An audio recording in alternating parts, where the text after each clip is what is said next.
it was an education for me as well, having not been versed in his, the historic housing. While we had done a lot of restorations downtown, diving into a residential issue was different for me. Luckily, I had some knowledge of course, Frank Lloyd Wright and the mission styles of architecture, and had Faye Jones as the instructor, so I had a lot of appreciation for it. But to see how it was applied differently, on Foursquare houses and everything was a real education. Mark, I'm June West from Sirius. Thank you so much. I know the education committees thank you, but thank you so much for being our board and our membership. Well, thanks for asking. Thank you.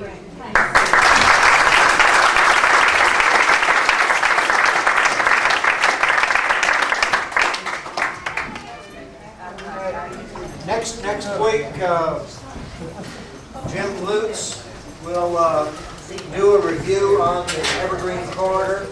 And I think particularly with the preparation that you've had tonight, you can identify with the struggle that a lot of those houses went through in meeting the guidelines. And so I think Jim's review should be very, very interesting culmination to the process. So, appreciate you being here. Did everybody sign up for one of the field trips? Is that day April 4th? April 4th, right? Sign up. Yeah.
Who is Nurse Head of the Board, and is going to introduce Jim.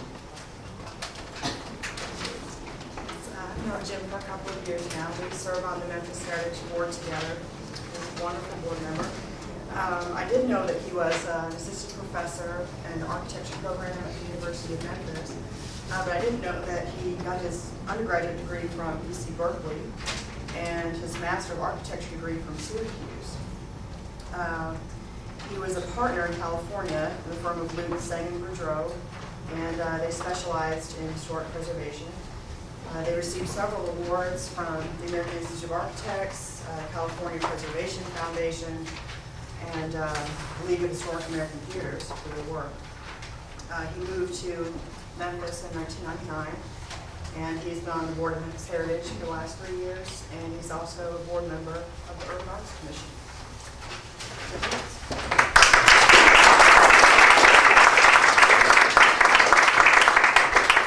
Thank you, Marie, and thank you to all of you for making this a very successful series for Memphis Heritage. So I appreciate it. The only danger with being the last speaker in a series is that those that have gone before you might have completely covered your topic in advance. So I hope that's not the case tonight. But I know we've had a number of wonderful speakers that have covered different aspects of bungalows and foursquares as housing types.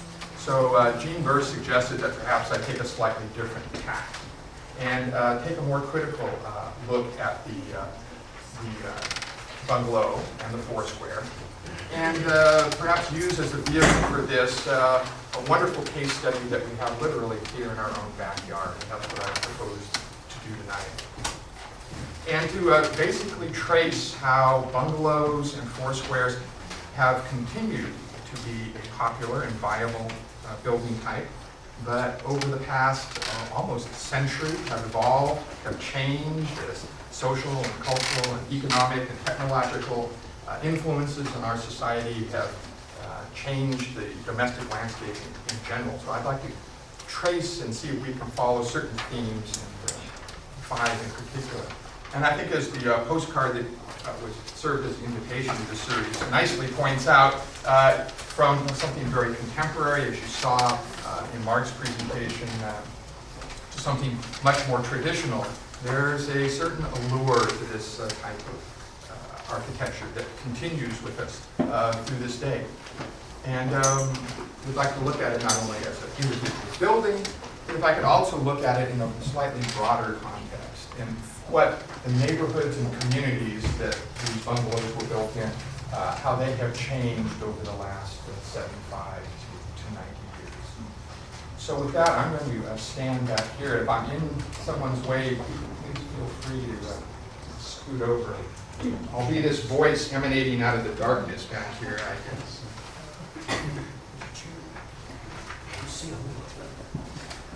In doing the research for this presentation this evening, flipping through some of the original plan books that were available to people who wanted to build, I came across this house, and I have to say it struck a real chord, because I realized in looking at this a little more carefully that this was the home that my grandparents had built in California, with a few modifications.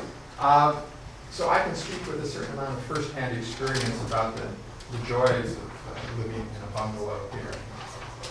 It also made me think about the fact that these homes, even though I think their home was built in the 20s sometime, we still find them to be a very successful kind of housing type.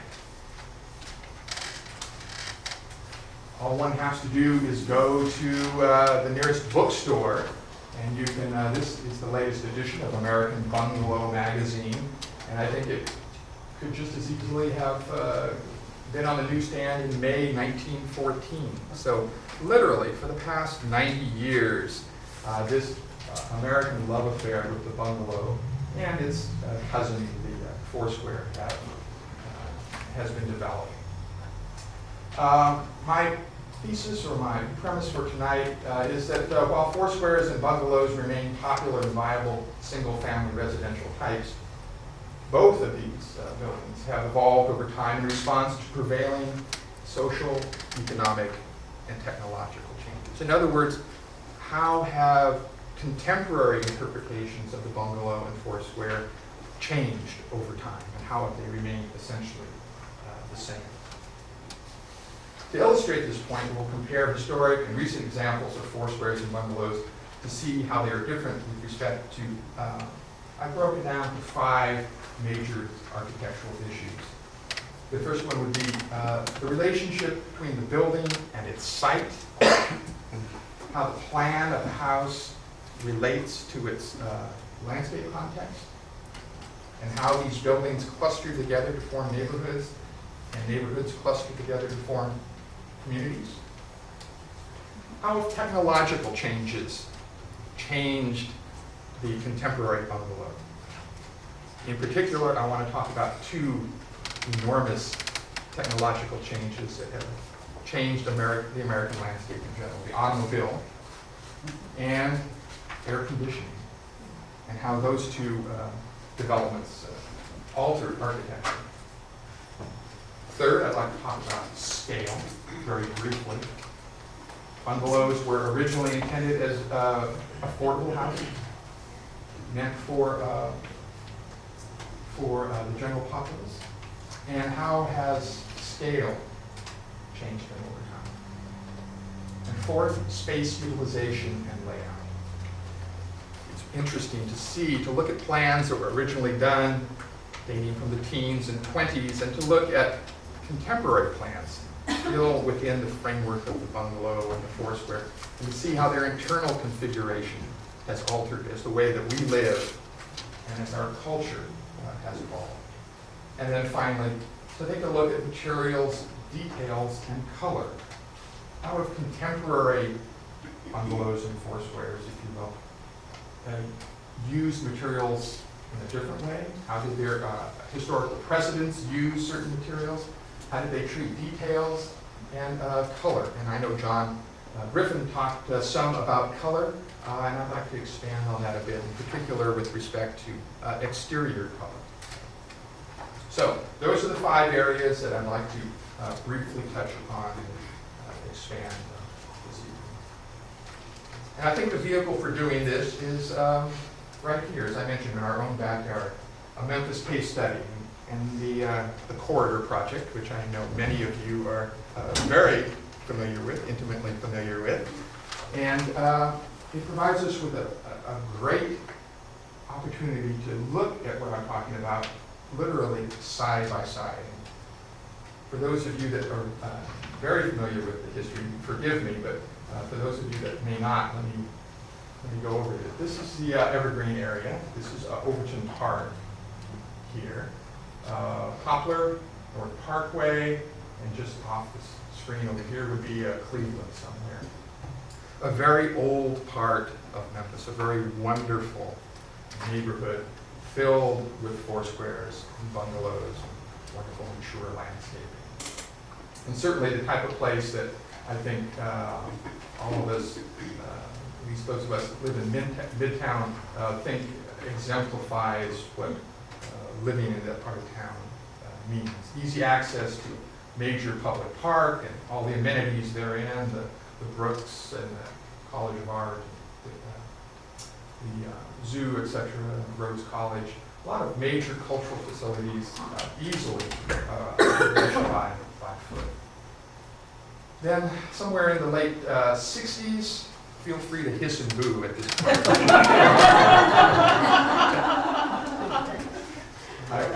I won't take it personally. The notion of running Interstate 40 through here, not only through the middle, but through the heart of the neighborhood, but through the park. And I was born and raised in California, but yet what I did know about Memphis, at least in one part, came as a result of this project. And the wonderful case law precedent for this set, thanks to some of the people in this room, who stood up and said, this is not a good idea. This is bad, and we need to stop this. And so, through the efforts of some very dedicated and enlightened individuals, going all the way to the U.S. Supreme Court, we're able to reverse the decision of a number of state and local agencies and stop construction of this portion of Interstate 40. That's the good news. The bad news is that while this was being litigated, some 480 single-family homes, 220 apartment units, 44 businesses, 5 churches, and 1 fire station were torn out. Just bifurcating this wonderful neighborhood and leaving in its wake this, what has come to be known as the corridor. So while the story ultimately has a happy ending, it's not without cost. This, however, gives us a wonderful opportunity, at least as far as I'm concerned, for my lecture topic tonight, to compare contemporary bungalows and foursquares that have been rebuilt in this area with the originals that flank it to the north and south. Now, I'm not going to be so foolish as to look at specific examples. I don't know who's in the room and houses, who's a homeowner and all of that, but I'm going to speak in very general terms. Just, in fact, I've drawn from plan books and general illustrations to try to make these points. I think what's been done there has just been wonderful, exemplary. And, but it does make an interesting, or provide us with an interesting opportunity to make some of these comparisons.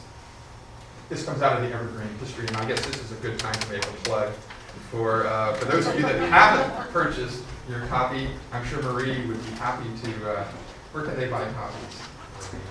Oh gosh, the Memphis Heritage Office, Burke's Books. Burke's, The Davis. website. Yes.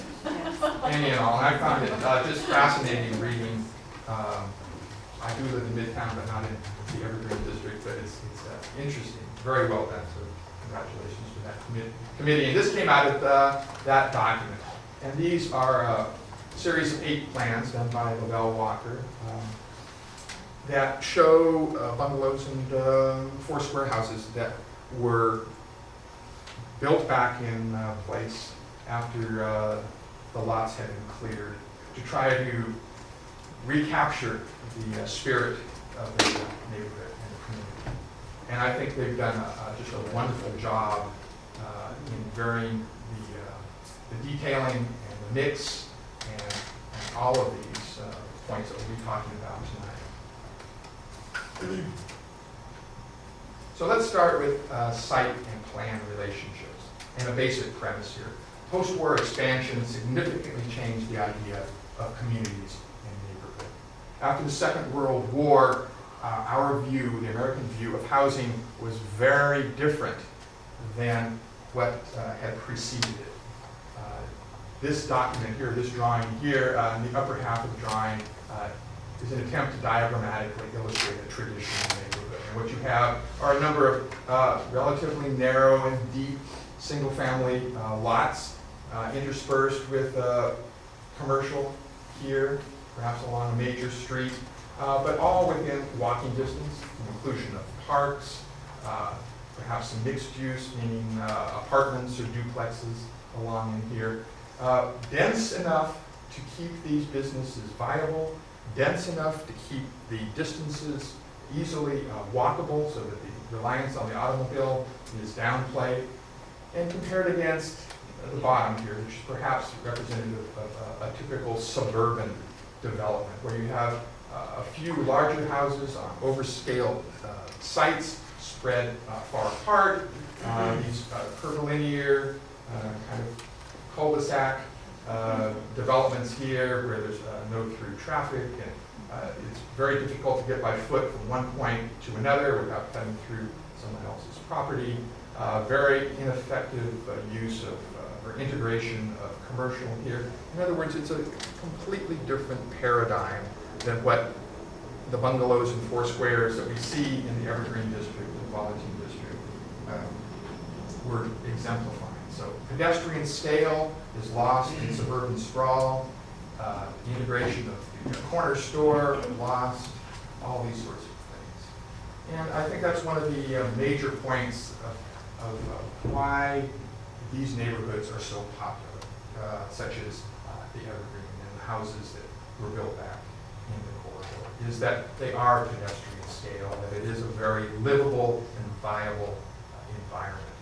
In fact, it's not just, this is a real place. Just go to, it's in Pasadena, it's called Bungalow Heaven. And it's a landmark district that has just the most remarkable collection of California craftsman bungalows that you can imagine. And it's open to the public once a year, and you can go visit this. But we have to perhaps remember what these neighborhoods originally intended to be. This is a bungalow court in California. And I think it's worth spending just a couple of moments looking at it. The site plan, floor plans are superimposed on the site plan. Notice, I mean, if it had a gate and a fence, I guess we could call this a PUD by today's standards. But very small, very modest houses set around the perimeter that respond to their location on the site. I like the way that this room angles in to address this center here. Not in a cul-de-sac per se, but in this wonderfully sort of stylized form with a natural landscape feature here, perhaps a pergola. Those of you that heard the landscape lecture, I'm sure, talked about the trellises and pergolas and the importance that the outdoor areas play in bungalows. Can anyone see what perhaps is missing here? Parking, driveways, garages. Okay, what you do have is a secondary sidewalk across the back with service entrances here, where your ice would be dropped off, where your milk would be delivered to your house, all these sorts of things. And yes, no garages. And in the place of garages, at least where we think garages belong if you look at how we build our suburbs today, you have these wonderful deep porches. One of the defining architectural elements of both bungalows and four squares. So we have relatively small lots. The houses are pushed all the way to the back. What you have is wide green communal space around the perimeter, and the houses are responding to one another in a dialogue across the street. I like the way that they step back. The smallest, most compact houses are closest to this street, and then they begin to project a little further so that it creates this sort of false perspective that draws you in to this cul-de-sac here, to this wonderful apartment terrace here. The way that responds to the site in architectural terms.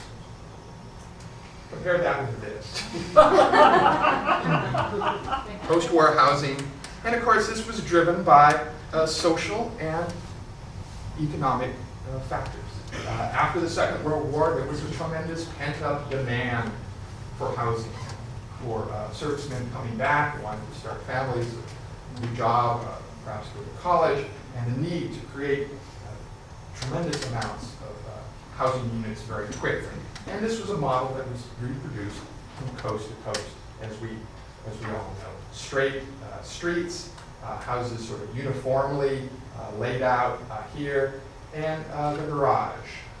Now, one of the defining features architecturally of the American house is the two-car garage. It was a symbol of prosperity. Every house had to have it, and this particular layout necessitates placing the garage toward the front. There is no alley here anymore. We'll talk about that. So the only other choice is to place the garage prominently towards the front. We'll talk about the ramifications of that in a moment. Now there are those planners and architects that are making a case for a return to traditionally styled neighborhoods and communities. What you see here is a plan in Northern California called Laguna West by a planner named Peter Calthorpe. And it embodies what has become to be known as new urbanism, trying to create the same livable, sustainable, viable neighborhoods that we experienced in the first half of the 20th century and reintroduce them into the 21st century. Now there's a wide variety of housing types, sizes, and if you'll notice very carefully, this little gray band right here is the reintroduction of the idea of the alley. Alleys aren't necessarily the most aesthetic things, but what it does allow you is the option of removing the garage from the front of the street, where it takes up, in some instances, perhaps 40% of your frontage, and casts a blind eye to the street, and allows you to move that to the back and return some of these features like porches and living areas toward the front of the house, and all the advantages that brings. It also integrates commercial. There's not only retail, but offices that can be reached easily. There are all manners of housing types and sizes integrated throughout here. It was written into the conditions here that different size, different prices had to be integrated into the neighborhoods to encourage economic diversity. So a lot of efforts, not only this one happens to be in California, but all over the U.S. and elsewhere, being made to try to recapture what we had in the 20s and 30s. Technological changes. The need to accommodate the automobile and the advent of air conditioning have dramatically altered the American landscape. And I think that example that I just showed you of the alley in that new town indicates the impact that the automobile has had on American culture. Look how they've grown. In 1917, the Model T measured about 11.5 feet bumper to bumper here. 40 years later, anybody who tried to fit a Lincoln Continental in a Model T garage got shot. The last 6 feet wouldn't fit.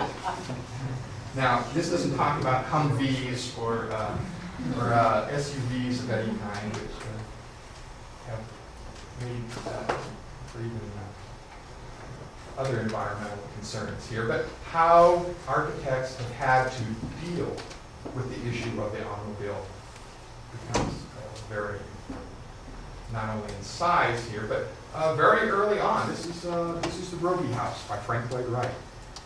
Begun in 1908 and completed in 1910. And Wright, very early, he was one of the earliest architects to acknowledge the impact that the car was going to have on American society. There's a 3-car garage here, which is today the bookstore, if you go and visit this near the University of Chicago. But still not quite sure. It's behind a high wall, entered through a gate over here, treated more like perhaps the stables would have been treated here, where the horses and the carriages would be placed. But Mr. Roby, who only actually lived in the house for under 2 years, was interested and was an early pioneer in trying to develop a automobile manufacturing concern, which unfortunately failed. But that perhaps explains why there was a 3-car garage here. We can also thank Frank Lloyd Wright for contributing the carport to American architecture, one of his innovations. So from a very early time, as I said, 1910 here, architects have had to wrestle with how to accommodate the automobile. Setbacks, where the garage can go. And if you think about that bungalow court that I showed you earlier, integrating a garage onto the front of any one of those houses would absolutely destroy it. So when you're dealing with a relatively narrow lot, as older lots were, typically sold at multiples of perhaps 25 feet or whatever, quite deep, once you subtract the required front yard setback, the required side yard setbacks, rear yard setbacks, the question of where to place this house for the car exerts a tremendous amount of impact on how architects deal with this. And we've seen certainly examples such as this, just a small, very humble single-car garage that perhaps would have been placed in the extreme rear of the lot here with a ribbon driveway running down the side, or if you were lucky enough to have a rear alley, accessing it that way in some sort of connection here. So these very small little houses began to spring up along with bungalows, and early on, just as Frank Lloyd Wright addressed the automobile, a lot of other architects began to address the automobile. This is called by the author a garalow. It's a cross between a garage and a bungalow. This came out of, I believe, Sunset magazine in the 1920s, 1922. And the idea was that if you were a young couple just starting out, this is what you'd build. You build a garage at the rear of the property. Notice it's a 2-car garage, so it must be doing well. And then the kitchen, the bedroom, the living room, the closet, and the bath here. Now notice that the garage is bigger than the living room. All right, so these cars are taking up more space than the occupants. But 1922, Sunset magazine, very important magazine in California, published this, and so it was a concern. In fact, you go to plan books today on traditional, I picked this up at one of the bookstores, and on traditional houses you can buy detached garages, plans for this. And I was just struck, here's 3 cars, but it's not just a garage. There's recreation rooms and bedrooms and bonus rooms. And, these things are becoming very large structures in their own right. How some architects are dealing with it. These are a couple of plans from that new town of Laguna West in California. Bungalow with an ancillary unit. Now, what does that mean? They're beginning to address the house and the street, and then the garage and the alley. But in an effort to try to increase density, they're introducing what has come to be known as a mother-in-law unit. I'm not going to go there. A mother-in-law unit above the garage. So there's a 2-car garage here, covered and enclosed for the owner of the main residence here. There is another parking space here, open, unenclosed, for the person that occupies this space, I think this is a wonderful idea for a variety of reasons. It allows us to, number one, increase density in a neighborhood. Number two, it allows us to diversify the neighborhood. This is intended, this sort of loft above the, or studio above the garage, perhaps for college students, perhaps for extended family, mother-in-law or what have you, or perhaps for the occupant of this house. This could be a residence for a caregiver if someone was elderly in this house and needed help. Opens up a lot of possibilities for social, new social structures. It also, yes? Is there the expectation that that would be rental or not? The situations you described don't really seem rental. It depends on each individual. Laguna West, I believe it is rental. When you buy this or you build this, you have the option of doing a regular garage or building one that allows for rental occupancy. It depends on the zoning of each individual municipality. I was just curious about the new urbanists and that sort of integration and how neighbors probably wouldn't want that. Well, actually, the way that the entire development, there's rental property integrated with market housing. Which is by design. Public housing now. By design. So it's and I think that's healthy, and I think it's positive. The idea is to get a wide, cut across the entire social spectrum. And it's working. It's working. It's working. I don't know what the zoning might allow here in Memphis. I know where I was in California, it was on the books in certain, one specific plan area where this was allowed. It wasn't publicized. It was on the books. It was more or less been forgotten about, but I thought it was something that should be developed and exploited. I think we need to learn that density is not necessarily a bad word. In fact, there are a lot of positive things that come with density. One thing is being able to reduce, to get a critical mass that makes certain things like corner shops, corner stores, small businesses viable, to make communities and neighborhoods walkable once again, and to as an alternative to suburban sprawl. These are all positive things. And I think just something as simple as how you lay this out can change the nature of a development. So I think this is a very positive, very good thing that I hope we can explore on a local level. Okay, let's move away from the automobile and talk about the other major technological basis. Heating our spaces has never been a problem. I mean, the Romans had what they called hypocaust heating that was better than any heating that we enjoy today. The walls were heated, the floors were heated. And heating has always been achievable. The major breakthrough is air conditioning. How we got cool. 100 years of air conditioning helped reshape the U.S., define the New South. And the ramifications of air conditioning, particularly on Southern architecture, were significant. And we are just celebrating, I give a copy of this to my students in environmental control classes when we talk about things like heating and cooling. And I want you to think about, I ask them to think about the change that air conditioning has had on the way we live in the South. And over the last 100 years, what do I mean by that? Well, for one thing, it had a dramatic impact on the relevance of the front porch.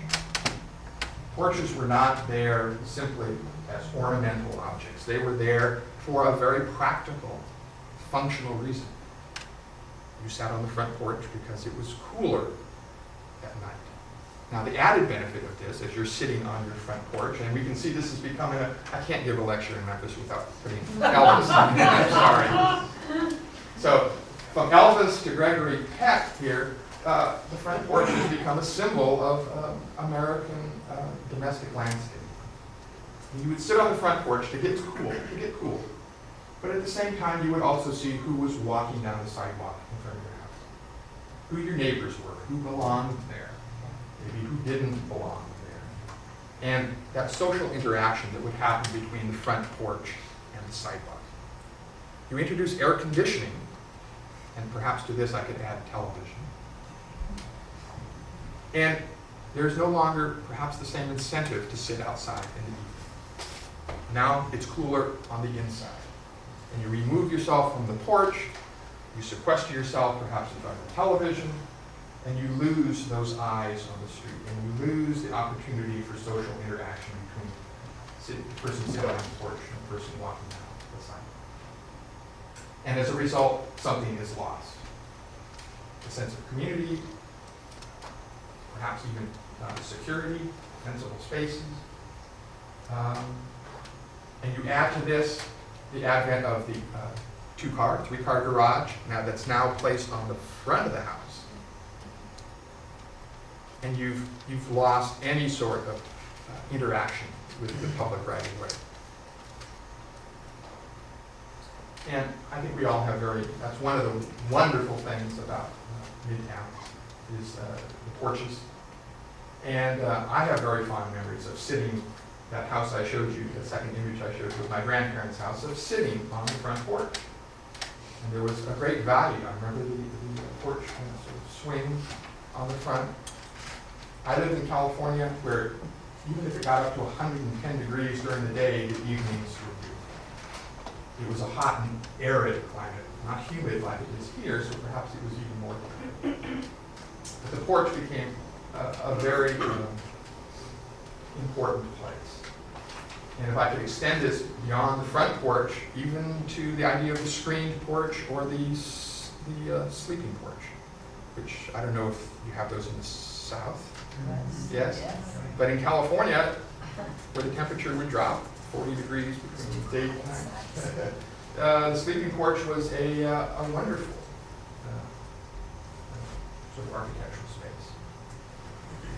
And certainly they are some of the defining elements in both bungalows. Look at that deep porch, the full width here, deep enough, not just the token porch, but deep enough to put a couple of Adirondack chairs on there, perhaps a porch swing, deep enough to get several people out there, both on the Foursquare and on the bungalow.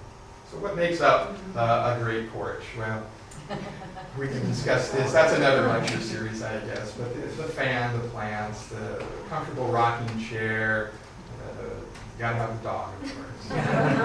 The welcome mat, all these sorts of things. It really becomes an extension, an indoor-outdoor room, an extension of the indoor space.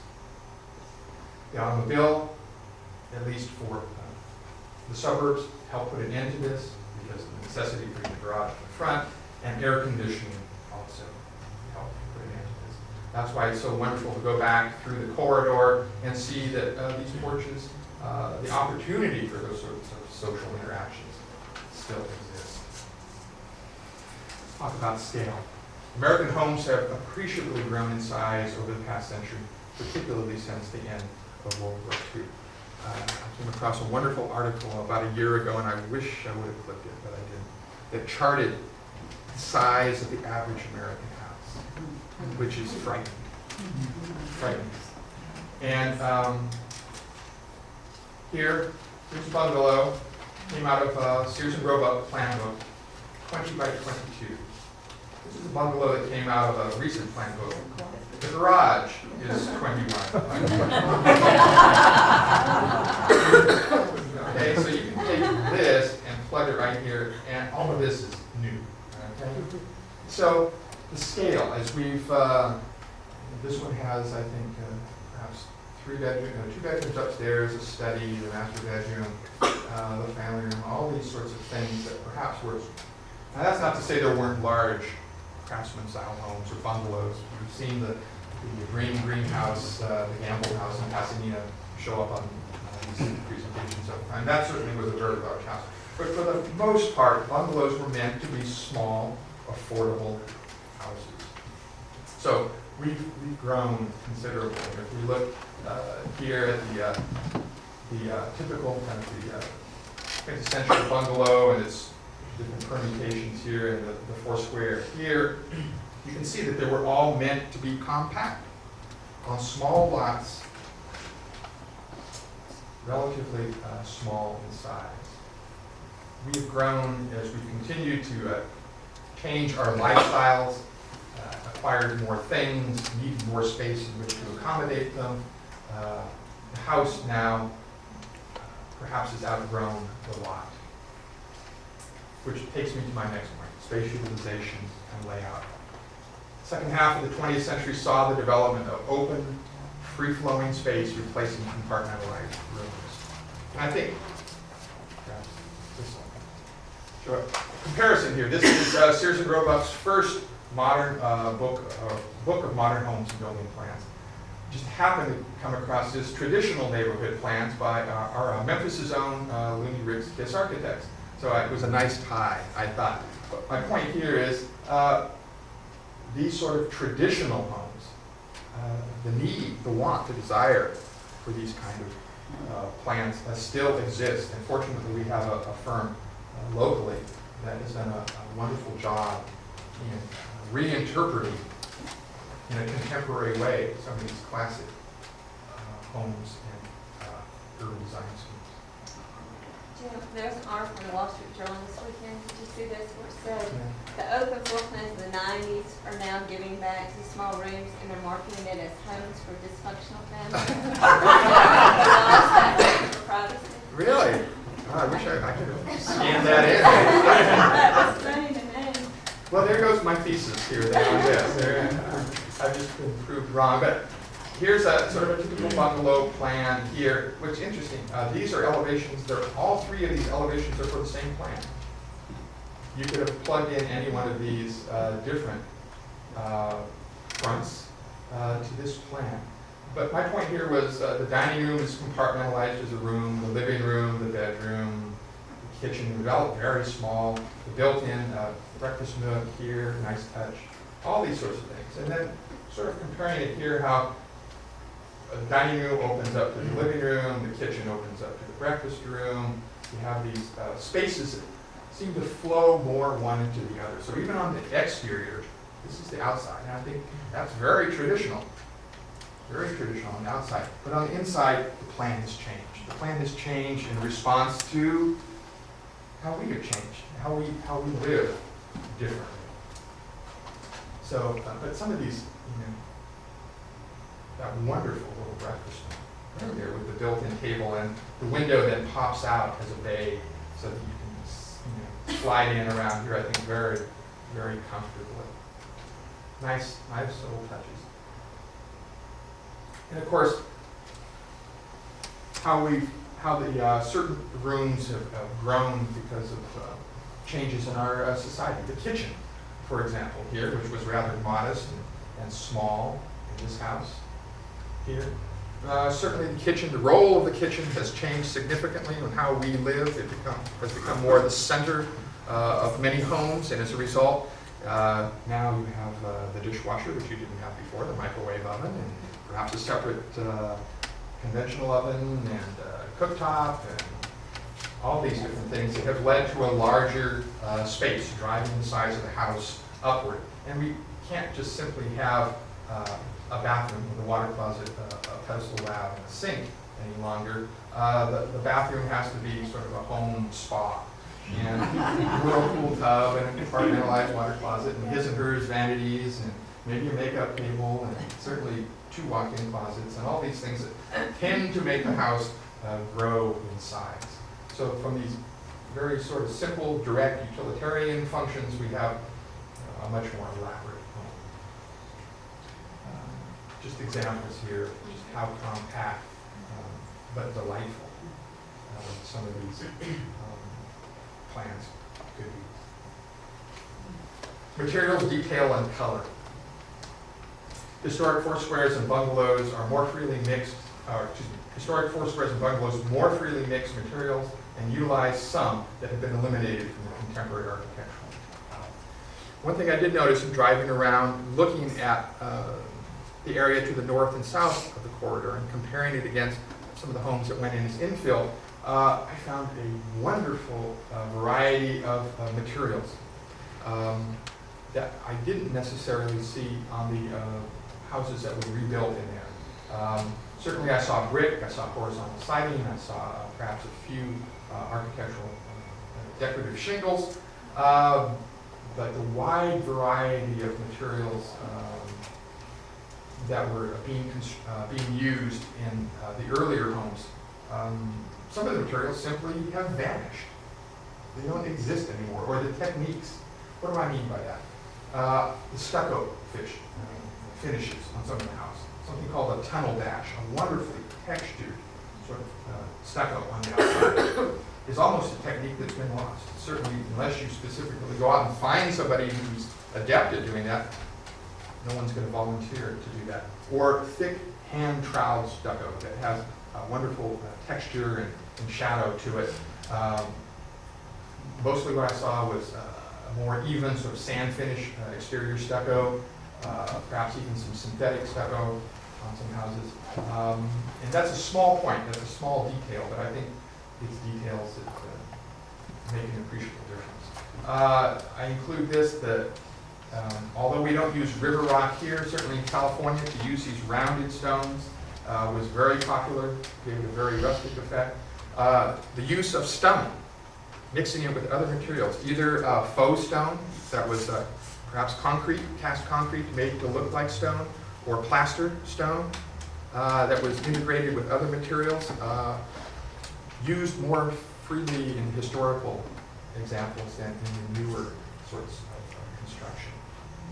So while certainly there was horizontal siding, it's more of a matter of scale. You see 6-inch to 8-inch exposure. If you look carefully at the bungalows, they were more like 4-inch exposure, much smaller, much faster rhythm in that sort of horizontal detail. So little things, little tiny details like the knee brackets up here, how the outriggers were detailed. If they're the rafter tails, which the exposed rafters are a hallmark of the bungalow, how they were treated, those are any sort of decorative motif.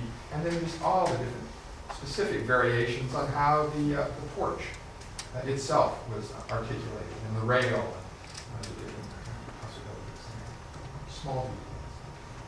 We also have to think that bungalows actually were being used to experiment with new building types, new materials. This out of a 1920s home book on how to construct your bungalow out of cast concrete. And I can show you similar articles on how to use concrete masonry units, concrete blocks or cinder blocks to construct your home. Bernard Maybach experimented with something called bubble stone, where he took burlap and soaked it in concrete and used that. So these small houses, although simple, were being used experimentally for new materials.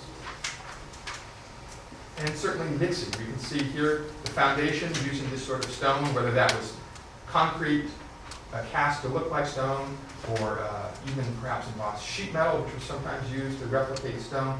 The use of brick, the horizontal siding here, mixed with perhaps tunnel dash plaster up here, and then the wonderful details, and then the roof.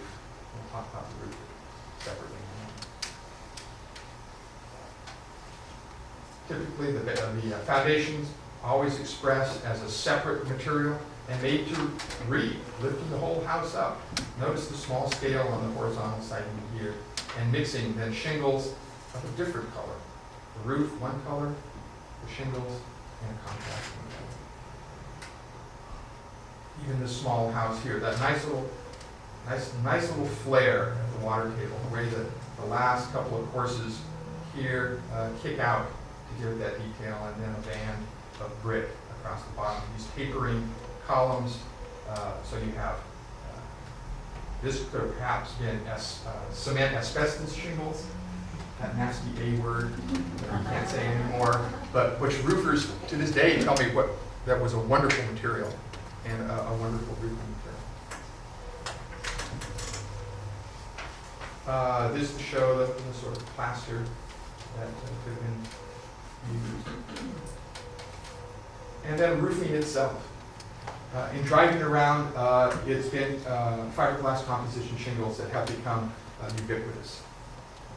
And I think we just need to think about, originally, these houses would have had either sawn shingles, perhaps painted, more than likely painted or dipped in paint.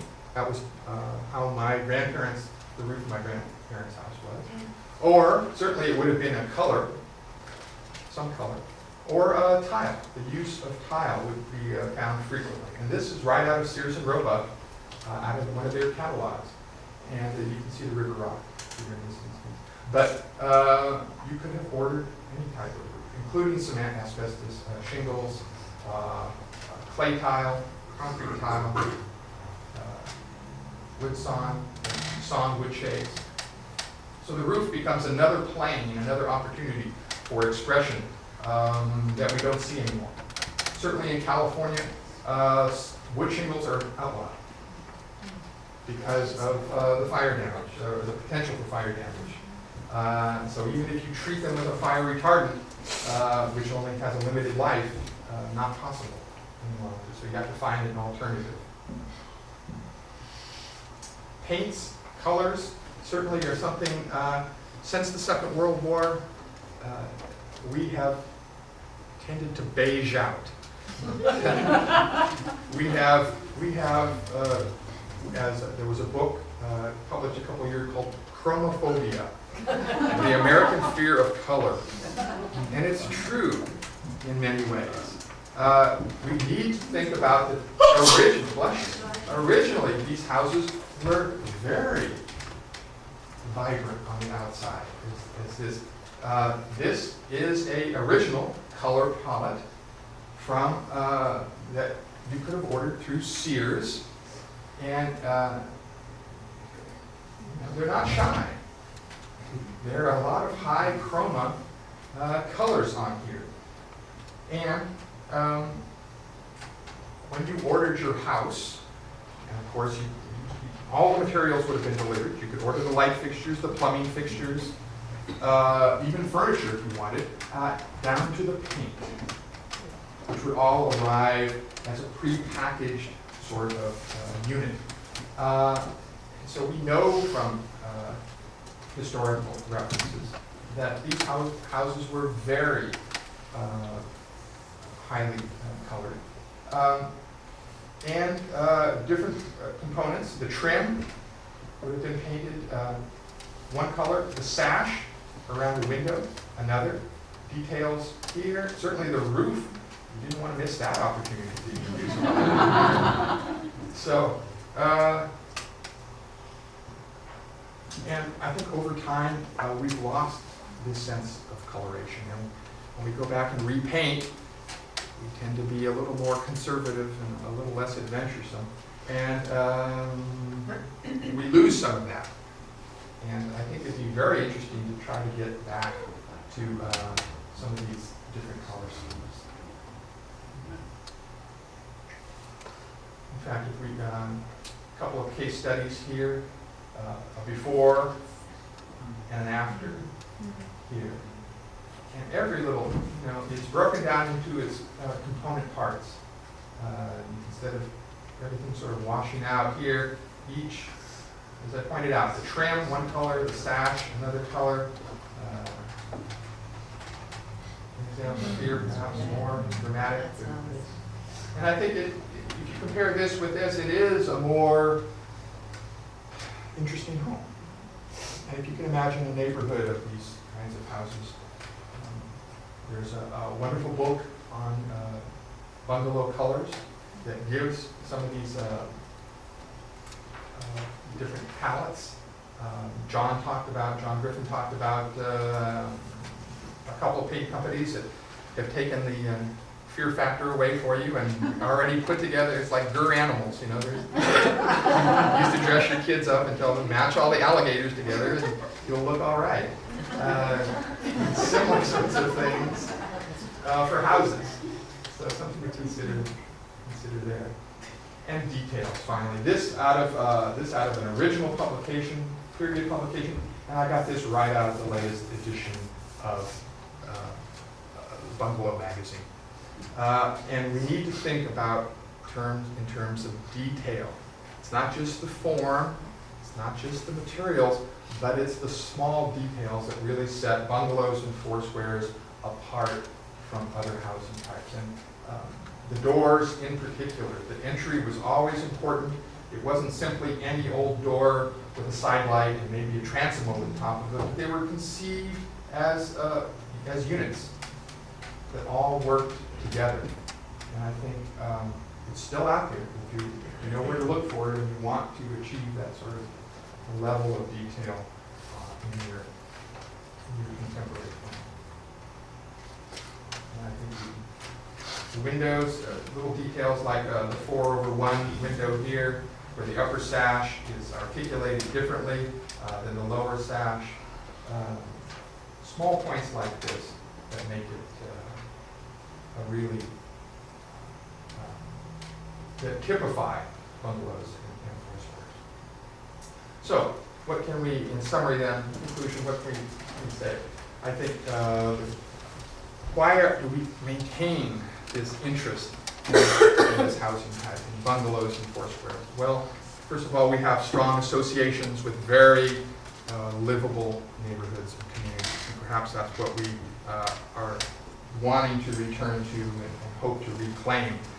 Perhaps it's through personal memories, such as mine and sitting on my grandparents' front porch, and what a wonderful architectural moment that was. And perhaps it's, we're trying to recapture some of the perceived innocence or romance of that era that we find lacking in our own time. Regardless of the reason, I think projects such as Mark's here and these wonderful other homes that are in the neighborhood just prove to us all that bungalows and Foursquares are still a very viable and realistic housing type for us to build our communities on. I hope some of the points I've talked about tonight encourage us to continue thinking along those routes. Thank you.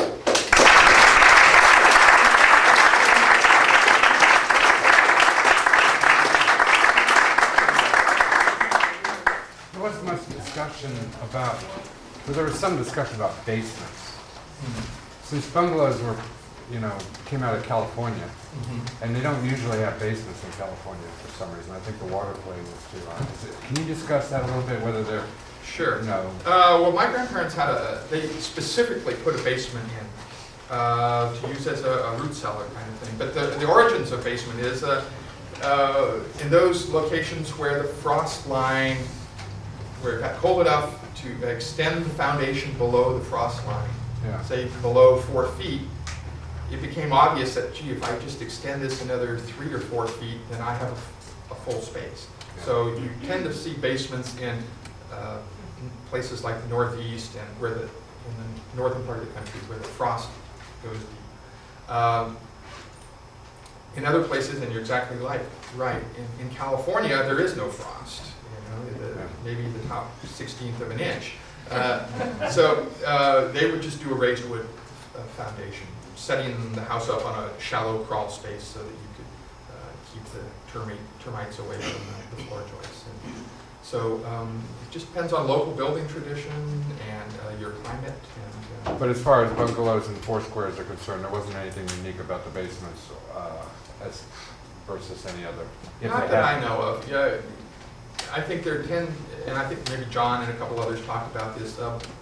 Bungalows as a building type tended to react to their local region in a very practical sort of way. Even though you bought them as a kit, or you could buy them as a kit, they tended to be adapted to their particular needs and location. Thanks. Yeah. Yes. 2 questions. What's that garage bungalow called?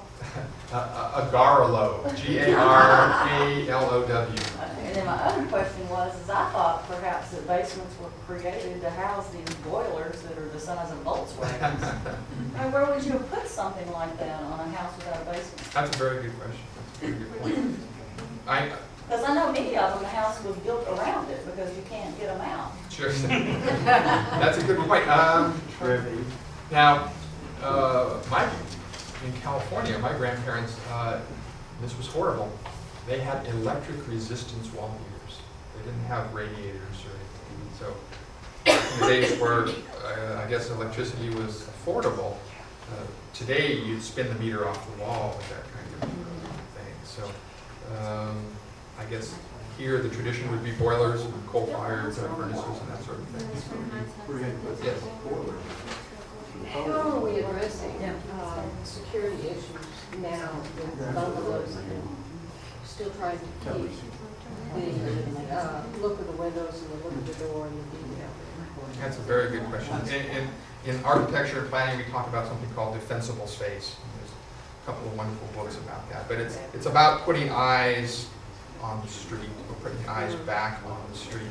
I think part of it is just the architecture can only go so far. If you provide the opportunity for that to happen, there has to be a social change that also accompanies that to get, to get people back out on the front porch again. Well, so many have already put up security doors and store windows and security bars and that sort of thing. And it'd be hard to get my husband to get my security door off the front door, but is there ways that we can get a better look without? We wrestled, I was on a design review committee for a specific plan that was a historic neighborhood with a lot of bungalows in California. And we wrestled with that as well.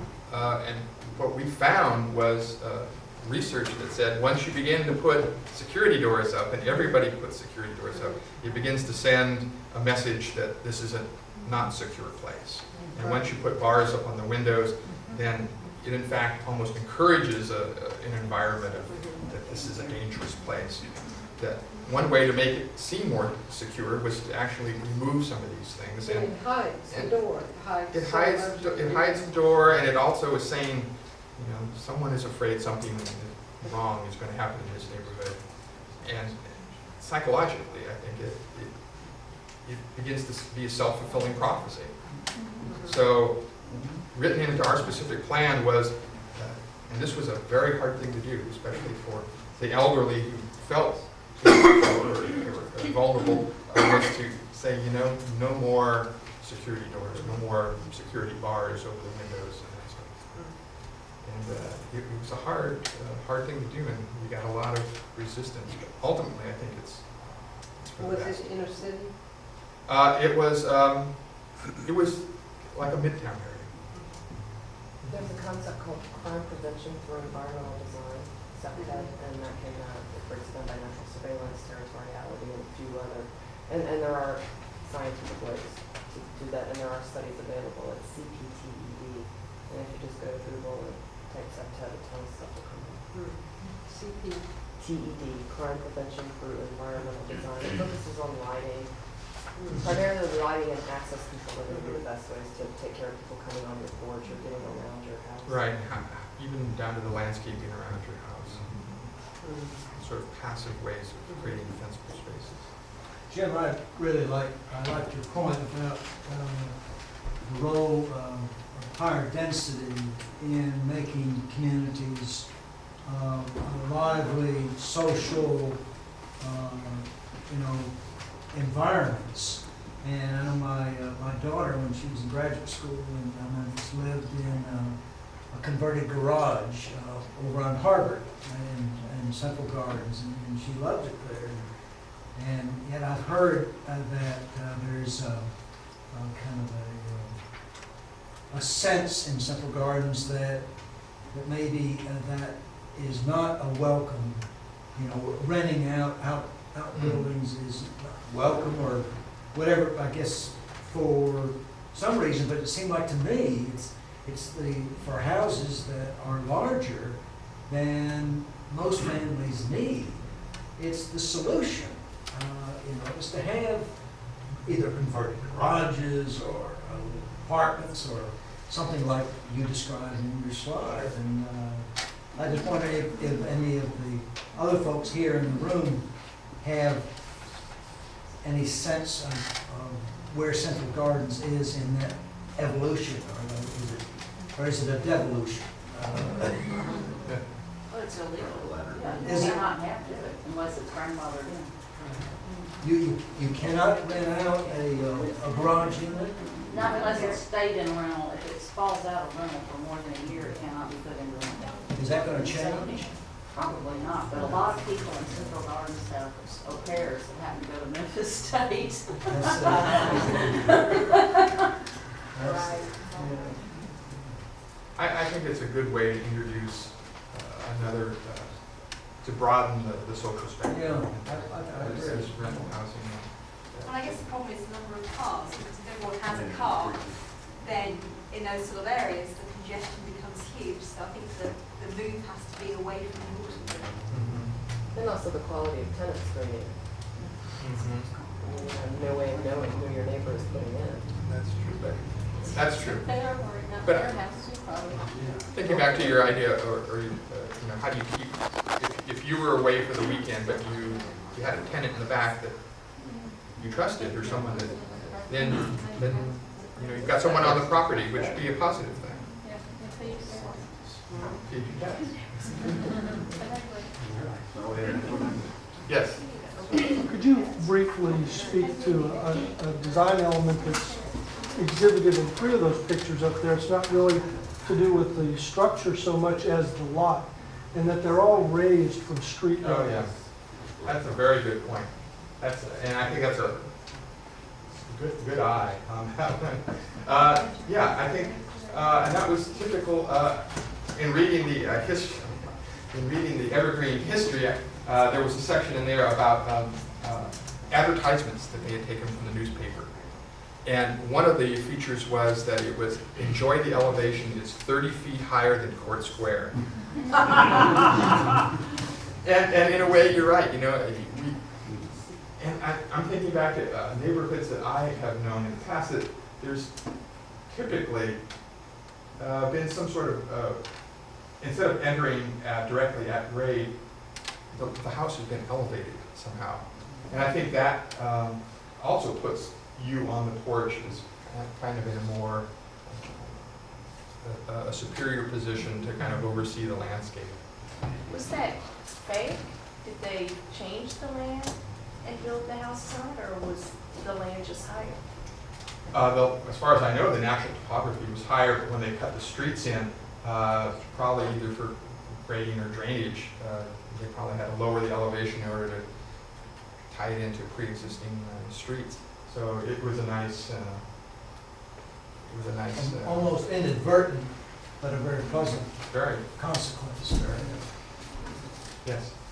One term I haven't heard mentioned in the last 4 sessions, and that's the term airplane bungalow. Now, is that just because, you know, you just got in the lexicon for?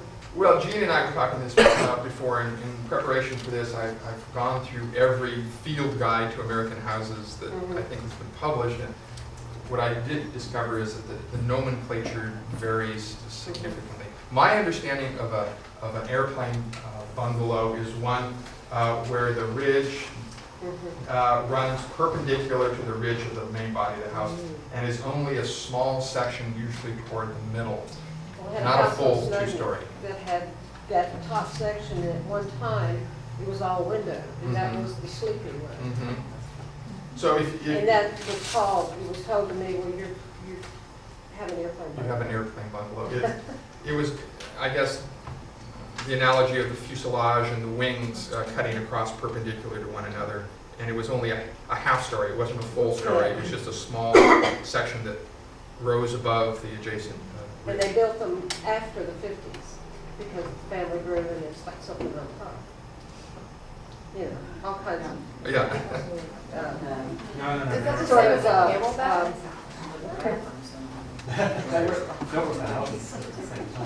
Some of them built with the house.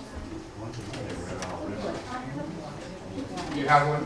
Yeah, it looks like an afterthought. It's like it's the only way they can figure out sticking on the roof. Yeah. Well, I like them, it's great, it adds a little, Yeah. it adds a little Well, the lots spice. were narrow, so you couldn't come sideways. But mine doesn't, you see it every day, Yeah. it doesn't relate to the rest of the house.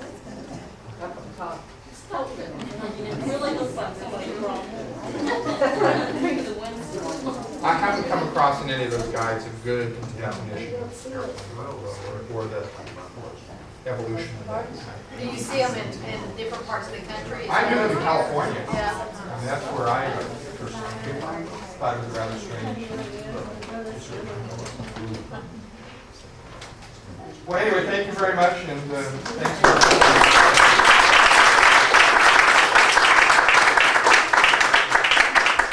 Does anybody need any information about the alternate? Does everybody get that? And list, and if you, for some reason you didn't sign up, just pick one of the others, because I think we have